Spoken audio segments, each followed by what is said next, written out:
Assalamualaikum. I hope so you're doing fine. I'm Dr. Muhammad Ali Rabbani, and today we're going to continuing with the third lecture in the four lecture series of embryonic period, week 3 to week 8. This in turn is a part of lecture series on general embryology, and that as a whole is a part of our project of getting the lectures on physiology, biochemistry, pathology, pharmacology related to first year MBBS, and we're trying to build up ground up from these first year MBBS for undergrad medical students. Do explore our pages: Facebook, Instagram, YouTube, all by the name of Medicos Academics, and all the things are arranged by learning objectives on our website medicosacademics.com. Thank you. Okay, let us start. By this session, the student should be able to outline the process of folding, embryo folding, and gut tube formation. List the major derivatives of endodermal germ layer. Endoderm derivatives will be discussed them. So, up till now, this was the state in which we were there. The endoderm was lining the body cavity. This was the endoderm shown in yellow. It was lying on the undersurface of the trigeminal germ disc. It was forming the roof of the yolk sac. It is going to ultimately contribute to primitive gut. So, embryonic folding occurs in two directions, from head to tail direction and lateral folding side to side. So, head to tail, as the neural tube is growing, the head region will go forward, the tail region is going back, and they're going to fold like this. So, embryo is curved into fetal position, the head, tail, and region moves ventrally. The lateral folding is that two lateral body folds move ventrally until they reach the midline in the end front and they close forward, and the amniotic cavity is enclosing the embryo. So ultimately body wall closes apart from the umbilical region where the connecting stalk and yolk sac remain open. So this is cranio-caudal folding. Ultimately this is a flat disc, and head region and tail region, they are pushed downwards, and as they go they are like this. You can see they are being folded in this direction. They are being folded in this direction. As they are being folded, here is the part that becomes tubular, and as more and more fold comes on, this tube at both ends becomes longer and longer, and you can get this foregut, you get this hindgut, and this connection becomes narrower. And as this continues on going on, this folding continues to go on.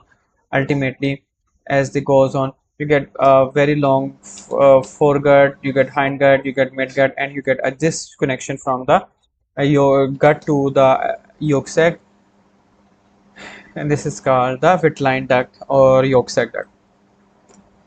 Lateral body folding we saw with the previous session too. Here, as the lateral plate mesoderm was split to form the cynome, interembryonic cynome. This on the top, the amniotic cavity, it spreads down, spreading the amniotic cavity and the ectoderm layers to the sides. Then it comes to the front, and it ultimately meets in the middle, in the front, and you get this closed body cavity, and you get this amniotic, this closed body cavity, that is intraembryonic coelom. And in the intraembryonic coelom you have parietal mesoderm on the outside, visceral mesoderm around the gut tube on the inside, this cavity between them, the dorsal mesentery joining the two with parietal and visceral. And due to this, the amniotic cavity that was on limited to the dorsal aspect now comes to the front, the sides, and now completely envelops the gut. So as more and this is occurring, this gut tube is trapped inside through lateral folding. Gut tube is trapped inside with the epithelium derived from endoderm shown in yellow here, and mesodermal derivatives making the walls of the gut tube and the non-epithelial parts. And thus this also is making the gut tube, as you can see, as the cranio-caudal folding is occurring, get the foregut, midgut, and hindgut. So this gut tube is being formed.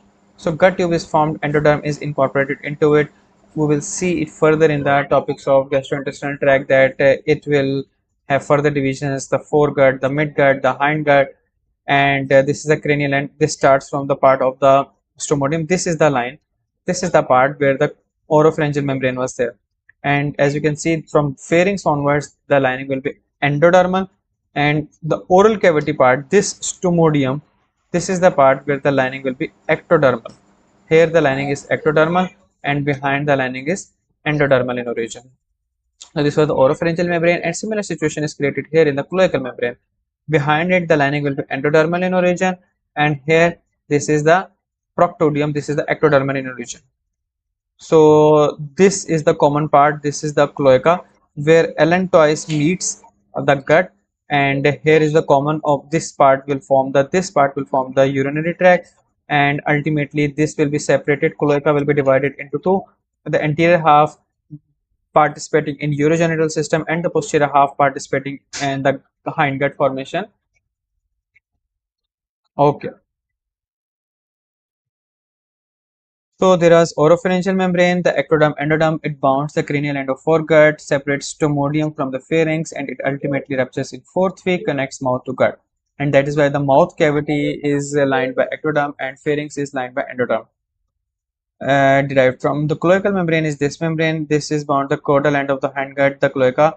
It separates the upper anal canal derived from cloaca and endoderm from the proctodium, the lower anal canal, anal pit derived from ectoderm, and it ruptures in the week 7. These are the pictures. I very much like these pictures from the Keith Elmore's Human Embryology, and they have shown the oropharyngeal membrane and its positioning. This is before cranio-caudal folding, and you can see there is in anterior to the neural tube you have this oropharyngeal membrane, but when it folds upon itself, you get this situation. And the oropharyngeal membrane, this part is the part that is going to form the future mouth, that is the stomodium.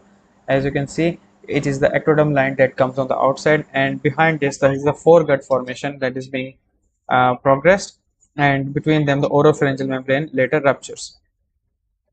This is the hindgut part, the cloacal membrane, and as it turns around, this due to turning, you get hindgut in the inside and proctodium on the outside, endoderm derived, ectoderm derived, and cloacal membrane between them. So the allantois was this projection, the partially incorporated embryo part of the yolk sac into the connecting stalk, and it is partially incorporated into the body to form cloaca, and it is going to form the urinary system when participating in urogenital system. This is the yolk sac. In humans, it does not support, it does not have stored nutrition, but in helps in early nutrition before blood vessels establishes. So in early nutrition, some blood vessels and diffusion occurs through here. Hematopoiesis transitory. Blood cells, the first blood cells are formed here. Reproductive primordial germ cells in the week 3 of development develops here from epiblast. They come here, and from here they move on to the gonads further on. By week 5 in human, these things are not very much involved in storing any energy or storing any waste products for yolk sac and allantois respectively. So they regress, and by the beginning of month 2, by week 5, these things, yolk sac, the allantois, and the umbilical vessels, they are all limited to the umbilical cord or umbilical ring, and then they are incorporated into. Then from there, yolk sac regresses by a month or so further down the line. So these are the pictures that we have discussed. So to summarize, the derivatives of endoderm are the mostly gastrointestinal lining, epithelial lining, all the way from pharynx to upper part of anal canal. So the first part of anal canal was coming from stomodium, ectoderm. The lower part of anal canal was coming from proctodium, the ectoderm. The epithelium of the respiratory tract, all the way from trachea to alveoli. And because this is basically a outpouching of the gut tube, different glands related with respiratory and digestive system, from thyroid gland is originating from the part of the tongue, parathyroids, coming from pharyngeal arches, liver and pancreas coming from JT, gut tube. So their secretory component is the endodermal in origin. Some lymphoid organs are related to pharyngeal arches, pharyngeal pouches, the thymus, tonsils and thymus both, and these things, urogenital tract, the things related to allantois and cloaca. So those are the things, urinary bladder, urethra, and even the ear, the part of pharyngeal pouch from the connection from pharynx to the middle ear, it's through this eustachian tube and the auditory tube and the middle ear cavity that is derived from endoderm. So coming back to our this picture from the last time, I hope so. So we did this, the endoderm derived respiratory epithelium, urinary system epithelium, gastrointestinal tract epithelium, related enzymes, and the other miscellaneous items including thyroid, tympanic cavity, eustachian tube, tonsils, parathyroid glands. So with this, I think we have covered this particular picture in detail now. Thank you so much for listening. Thank you so much for being with us for till now. If you have any questions, suggestion, feedback, please mention in the comment below. Do follow us on our social media handles, Facebook, Instagram, YouTube. Check our website for arranged lectures, and do contact us personally on our emails, on our phone numbers. Till then, Allah Hafiz.